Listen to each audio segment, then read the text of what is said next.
தமிழகத்தின் பல்வேறு கோவில்களில் நடைபெற்ற தேரோட்டம், குடமுழுக்கு உள்ளிட்ட விழாக்களில் பக்தர்கள் திரளாக கலந்து கொண்டு சாமி தரிசனம் செய்தனர்.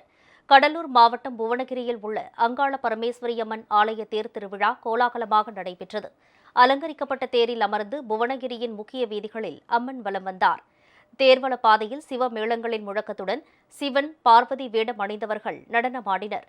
பொள்ளாச்சியில் உள்ள மாரியம்மன் கோவில் தேர் திருவிழாவில் பக்தர்கள் சிலர் அலகு குத்தி பறவை காவடி எடுத்தனர். பளுதூக்கும் இயந்திரத்தில் அந்தரத்தில் தொங்கி ஆசிர்வதித்த காட்சி மெய்சிலிர்க்க வைப்பதாக இருந்தது.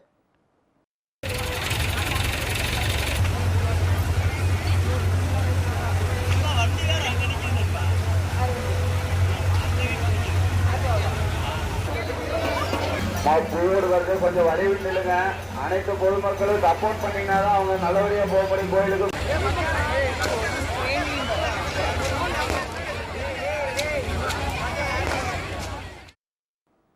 அரியலூர் மாவட்டம் உடையார்பாளையத்தில் உள்ள முனீஸ்வரன் ஐயனார் கோவிலை புதுப்பிக்கும் பணிகள் நிறைவடைந்ததை அடுத்து குடமுழுக்கு விழா இன்று வெகு சிறப்பாக நடைபெற்றது.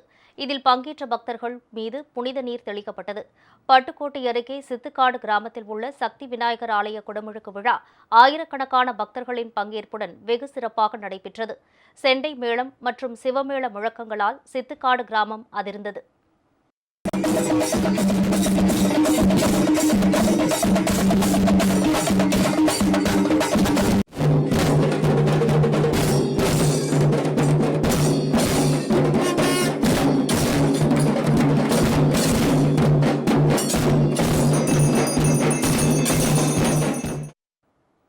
கும்பகோணம் மாசிமக பெருவிழாவையொட்டி மகாமக குளக்கரையில் உள்ள காசி விஸ்வநாதர் ஆலயத்தில் கொடியேற்றப்பட்டது.